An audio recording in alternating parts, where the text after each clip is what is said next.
Okay na. Okay. Question number 1 from Singapore, from J Lo.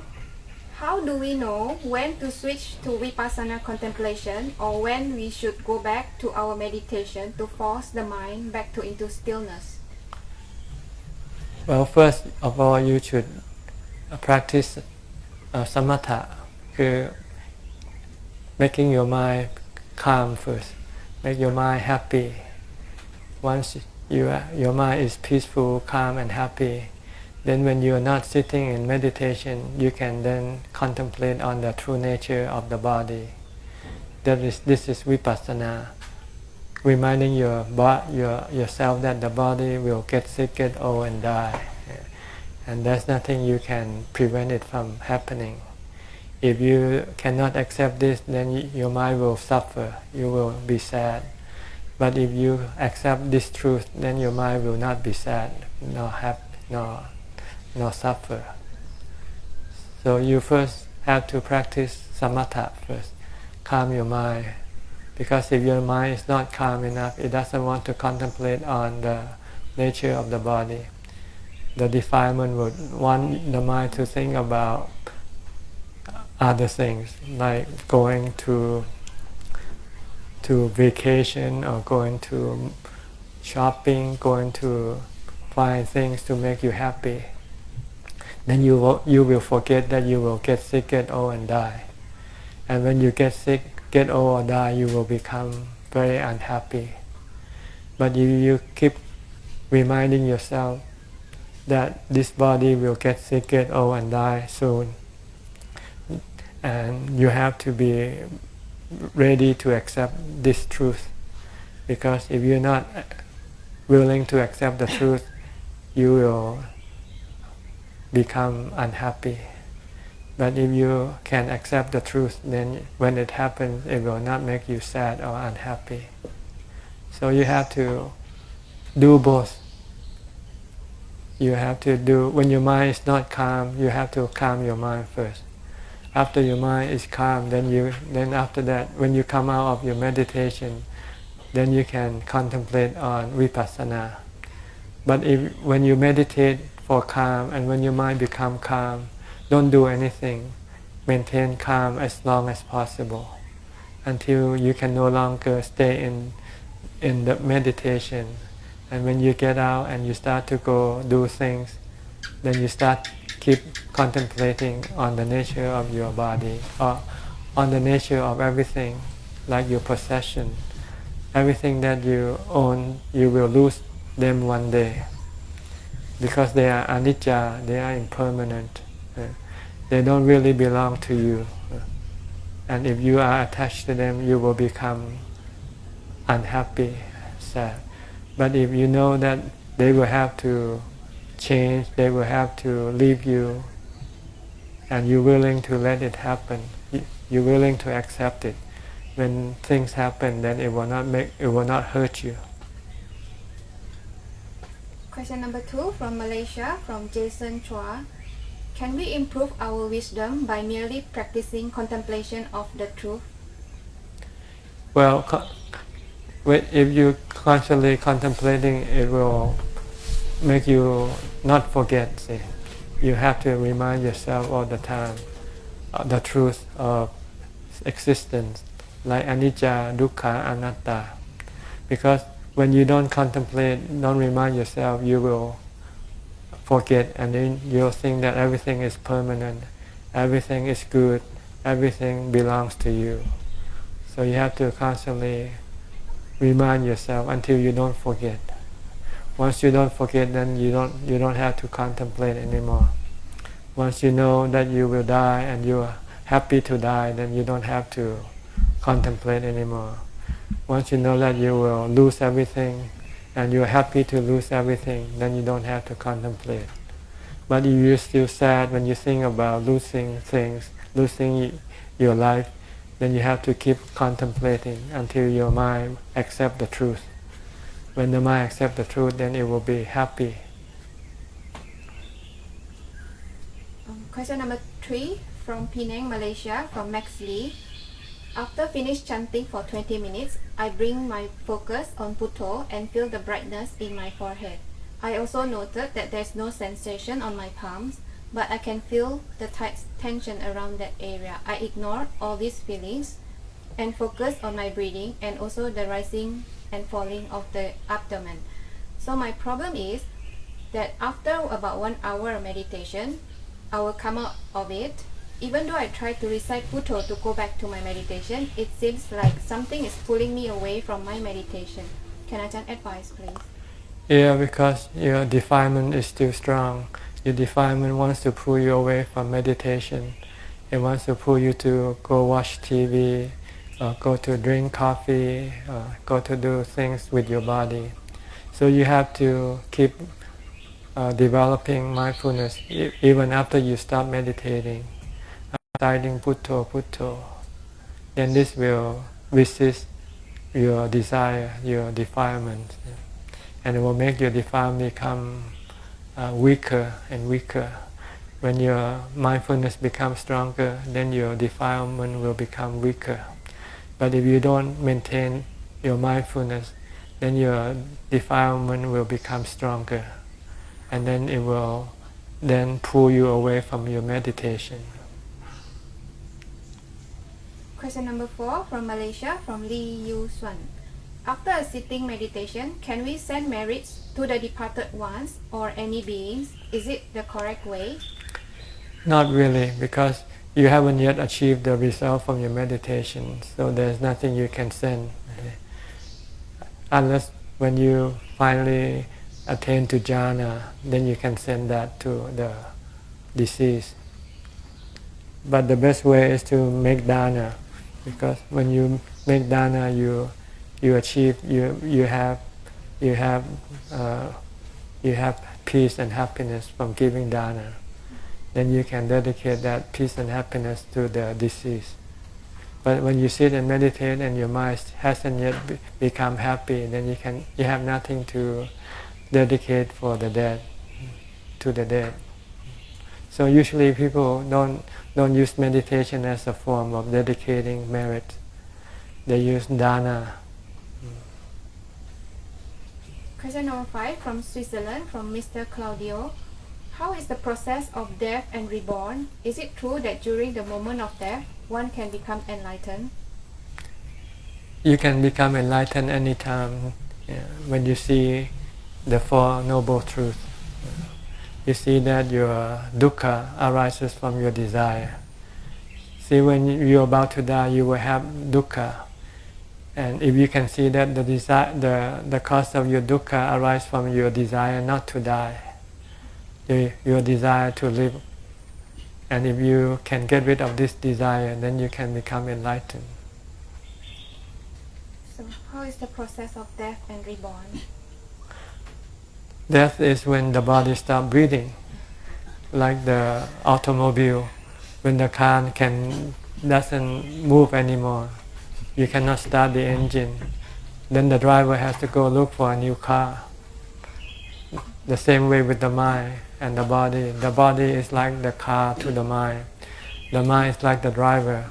So when the body doesn't perform anymore, then the mind go buy a new car, buy a new body, go look for a new body and get reborn.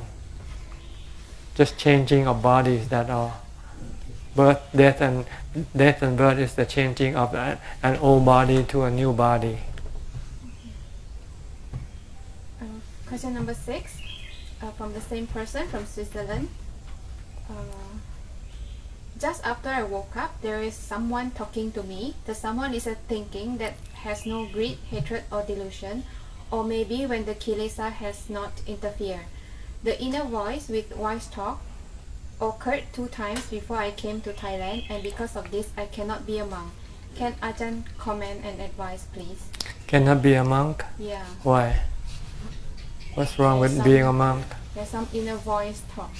Just disregard everything. They are just illusion. They come and go. Yeah. You have to stick to reality, not what happens in your mind. You have to look at the reality of your life. If you want to ordain and if you are qualified for ordination, you can ordain. It doesn't matter what your inner voice tells you. So disregard the inner voice, especially the inner voice that is baseless or have no any good reason. Stick to the inner voice that is good, that is beneficial. If your inner voice says you should go ordain, then you should follow that inner voice. But if your inner voice tells you not to ordain, then you should disregard, because that is not the profitable or beneficial to you. Okay, question number 7 from Kuala Lumpur, from Malaysia, from Mr. Kamki. When I meditate focusing on the breath or reciting mantra, I find myself keep drifting into thoughts. Instead of using breath or mantra to focus the mind, can we use the following, that she mentioned about 3 things, the following to focus our attention, which is listening to the sound, feeling the body weight, or just let the thought think about anything and just let it be? You can use anything and you will still keep thinking, because you don't have enough mindfulness. So before you can sit and meditate, you must first have stronger mindfulness. So you must first develop more mindfulness in your daily life by maintaining a mantra all the time. From the time you get up, start reciting Bhutto, Bhutto, Bhutto. Don't let your mind think. Only think when you have to. But if you think fantasizing or dreaming, stop them. Bring them back to Bhutto, Bhutto, Bhutto. If you have stronger mindfulness when you sit, then doesn't matter which method, your mind will not be thinking. Your thinking has nothing to do with the method. Your mind thinks because you don't have the mindfulness to stop it. See? So you have to develop mindfulness to stop your thinking before you meditate. And you can use any kind of method you like. You can watch the breath, you can use a mantra, you can watch your thought. If you think and you can stop it, then you can keep stopping your thought. So it doesn't matter which method. What matters is your mindfulness, whether you have it or not, have it enough to stop your thinking or not. If you don't, then you should try to develop as much as possible before you can meditate successfully. Question number 8 from the same person, from KL, Malaysia. I have anxiety and fear that people might laugh or think of me as weird when I try to practice giving and helping others. Sometimes the feeling is so strong that I shy away from my initial intention of helping others. How can I eliminate this social anxiety? You can look that we are all the same. See, we have 32 parts. We are all the same. We are born and we will get sick, get old and die. So try to look at the sameness of us. Then you will not feel inferior or superior to other people. But if you look at the other things like their wealth or their ability to do things, then it can make you feel inferior or superior. So try to look at the things that make us all equal. Is that we have the same kind of body, have the 32 parts. We get old, get sick, and die. So once we can see that we are all the same, then we won't feel afraid with anybody. And another reason why make you feel afraid is because you might have done something wrong. So try to keep the 5 precepts. If you can keep the 5 precepts, then you won't feel afraid of anybody, because you haven't done anything wrong. So nobody can criticize you or say anything bad thing about you. And if they do, it's not the truth, so you don't have to pay attention to them. As long as you know that you are good, you're not doing anything bad. So try to keep the 5 precepts and try to look at the same thing, look at everybody as the same. We have the mind that drives the body, and the body we have is the same. We have 32 parts, and the body will get old, get sick, and die. So there's no difference between us. So it's the same. He said he's shy to go make dana or anything. He feels shy to make dana. Well, make dana is good for you because make dana will make you feel good. Yeah. So if you want to feel good, make dana. Okay. Question number 9 from Malaysia, from Mr. Chiu Ting. Ajahn mentioned that the memory is not in the body. Does it mean that memory is part of the mind? Yes, sanya is part of the nama khandha. The nama has 4 khandha: Vedana, sanya, sankhara, vijnana. Vedana are feelings. Sankhara are thoughts, thinking. Sanya are memory. And vijnana are consciousness. See? So these 4 stay with the mind, doesn't die with the body. But part of the memory might rely on the body functioning, like the brain, to send the mind the messages. See? So if the brain stops working and cannot send messages to the mind, then it cannot remember some of the things that the body sees or hears. Because the brain doesn't tell what it is seeing or hearing. So part of the memory works depending on part of the body and on the mind. But even without the body, you can still recollect what you did in the past. Like you can recollect your past lives. This you don't need the body to recollect. But you need a calm mind to be able to retrace back your past life. Or if you forget what you did yesterday, if you sit in meditation, you might be able to retrace and go back to what you did yesterday. This is the function of the mind. But if you have to use the body to remember things, then if the body doesn't remember, then you cannot remember. So this is something physical and mental. If it's purely mental, then you can still remember. If you have strong memory, you can remember your past lives. Like the Buddha, he remember he was this or that person in that past life, did certain thing. Yeah. But not everyone who meditate can have this ability. It depends on each individual's ability to recollect. Some people don't have that much ability, so they cannot remember past lives. Some do, some don't. Yeah. So it's considered to be a special ability, but it is not necessary for the practice for enlightenment. You don't need to know which life you were, what you were in your past life to become enlightened. Question number 10 from KL, Malaysia, from Chung Kam Ki. How can we deal with the frequent negative thoughts and the subtle feeling of fear that come from fear of sickness and death in our head? So how can we deal with it and how to let go of this fear? First, you just recite a mantra. Keep reciting a mantra. Bhutto, Bhutto, Bhutto. Then when you recite mantra, then you cannot think about all these things. So first try to develop this ability to recite the mantra. Then you can stop all your negative thoughts when they come up. Once you can control or stop your negative thoughts, the next thing you can direct your mind to think positively. Think fruitfully. Not positively, but think fruitfully. Like if you're afraid of death, then you just have to think that the body will have to die. But the one who is afraid of death doesn't die with the body. That's the mind.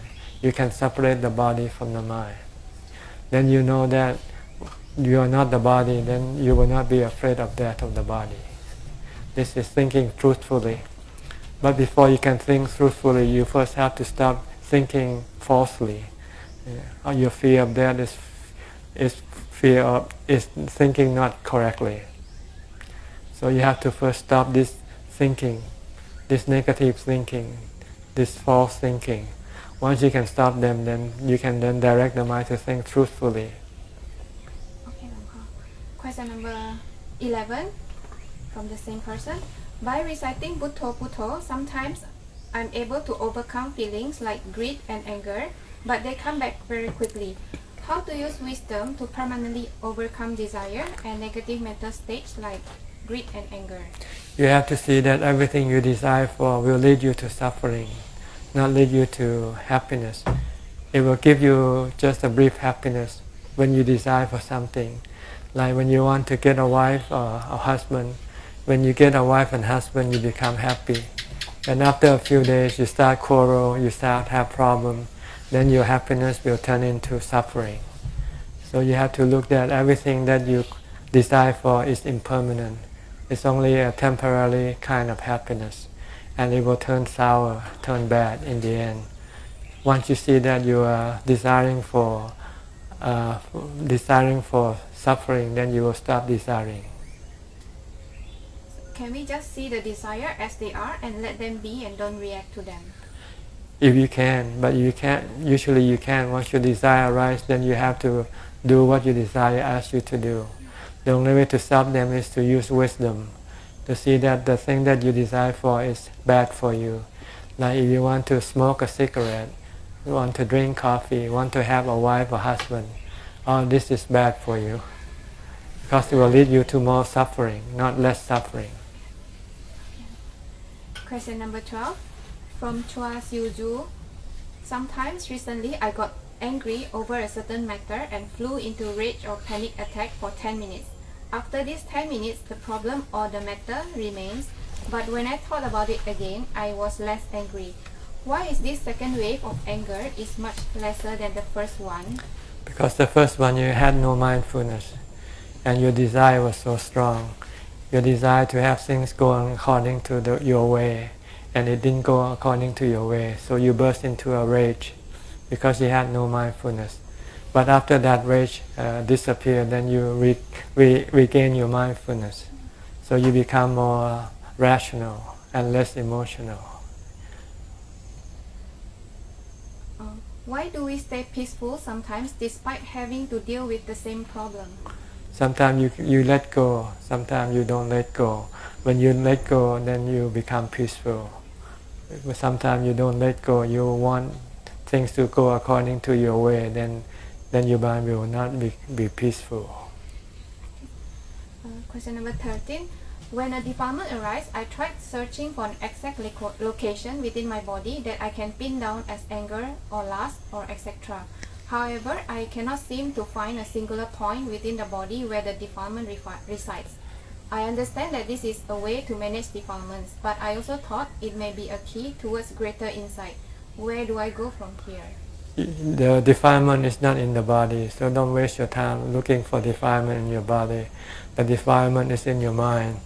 And the only way to stop your defilement is either use mindfulness or wisdom. Wisdom is a lot harder because you don't have. So it's easier to stop your defilement by using mindfulness. Mindfulness can develop by reciting the Bhutto Bhutto or mantra. And when you start to have defilement, then you just keep reciting a mantra. Then your defilement will disappear. But it will come back as soon as you stop reciting.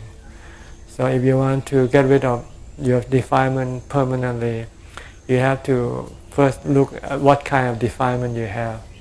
If you want to have more money, then you have to look at the nature of money. That money is not permanent. It can give you happiness and it can also give you suffering. Because when you lose money, then you will become sad and unhappy.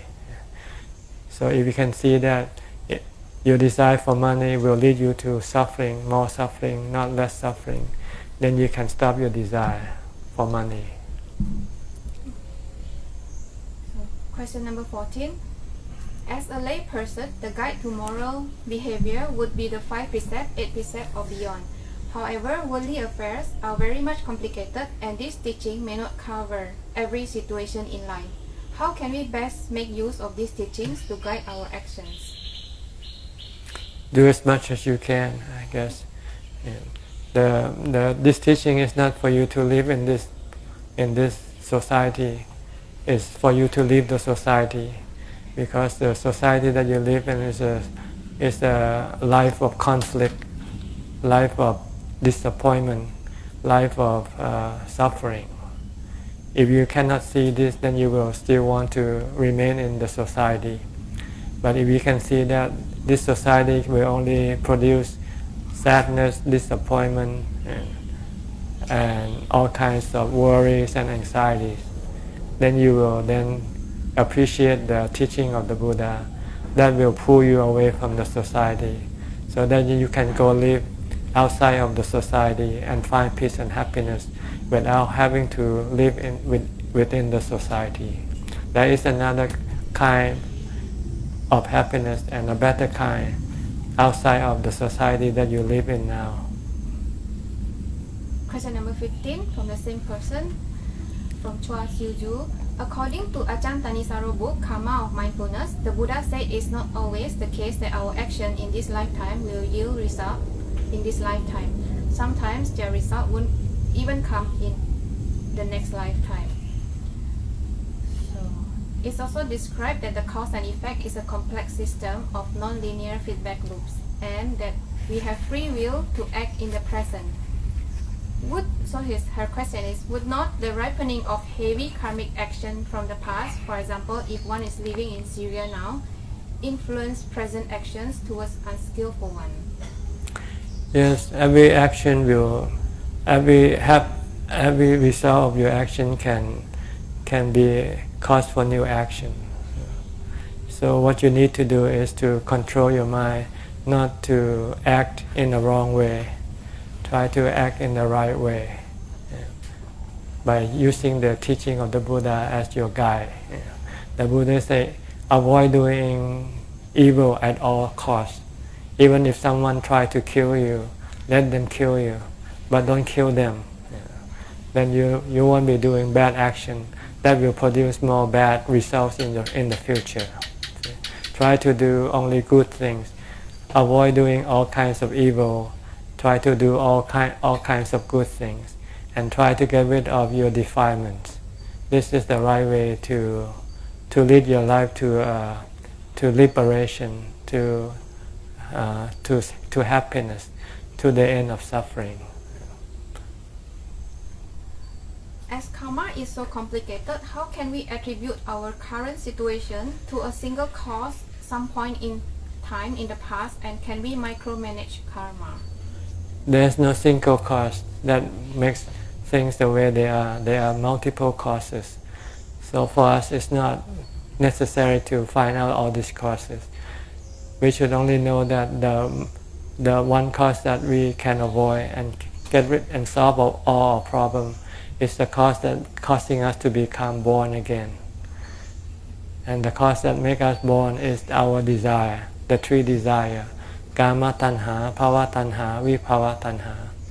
And we can get rid of this by vipassana and samatha bhavana, or sila, samadhi, panya. So try to develop sila, samadhi, panya. Then we will have the means to stop our desire. Then we will not be born. Once we're not born, then we won't have any of this problem that we are having right now.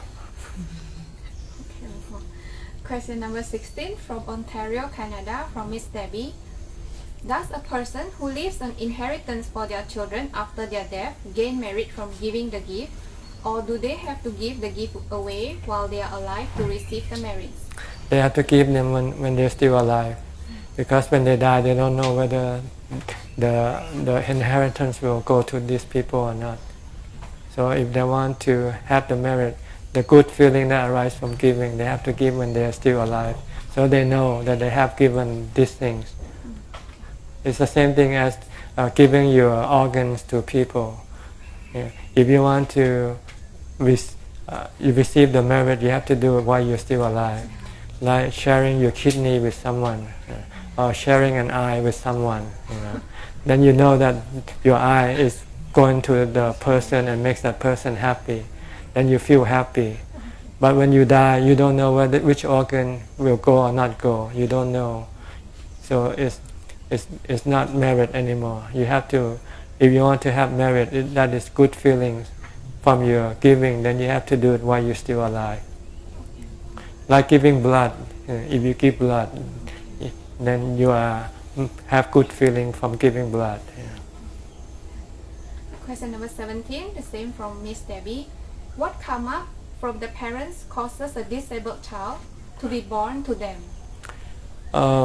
The disability of a person have two causes, physically and mentally. Physically, sometimes the parent is transferring the disability from the parents to the child or the children. This is physically. But sometimes it's mentally. Bad karma in the past can make you to have deformity when you're born. Like two persons born from the same parents can have different appearances. One can be very handsome or beautiful, and one can be ugly or can be...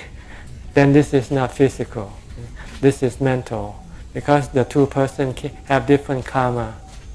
One has good karma and they're born with good body. One has bad karma, so they're born with bad body. But sometimes if both of them have the same deformity, then it's probably from the parents. Maybe the parents have the same deformity, then it passes on to the children. So it can be either physical or mental. Question number 18. When I notice that I'm craving for fame or popularity or to be liked by other people, what is the best way to make myself stop the craving and to make myself stop suffering from the mental pain of wanting to be liked? Everything is impermanent. You rise and fall. Fame and fortune come and go.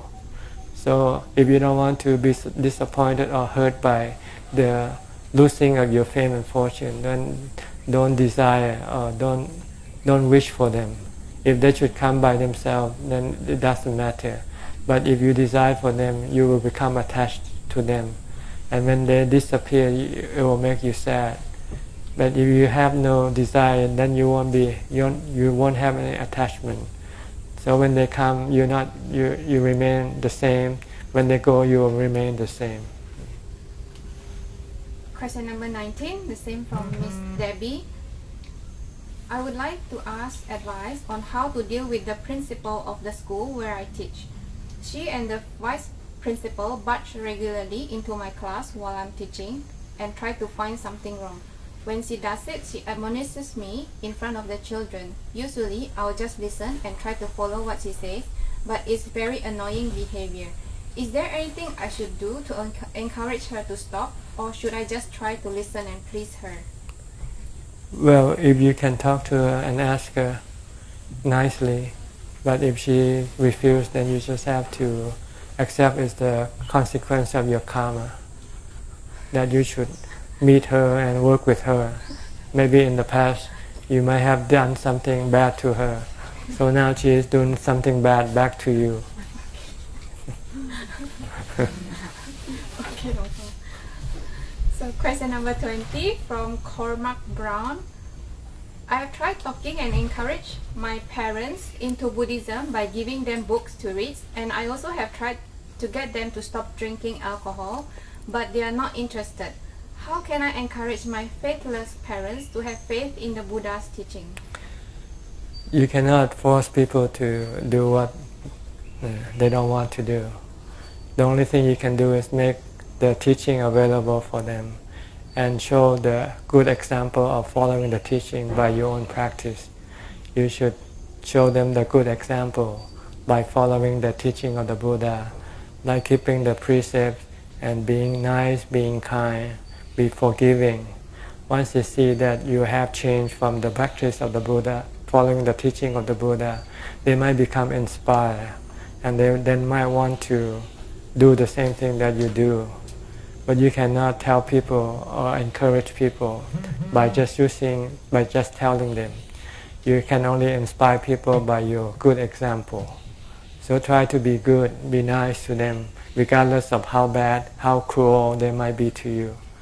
And then one day they will maybe see the benefit of the teaching of the Buddha.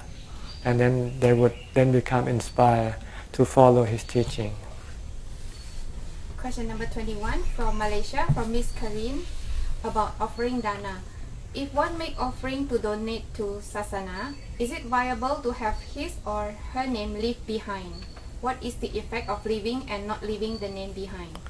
No effect at all. It's actually, if you want to have your name posted, it's more your self-delusion. You still attached to your name, to yourself. See?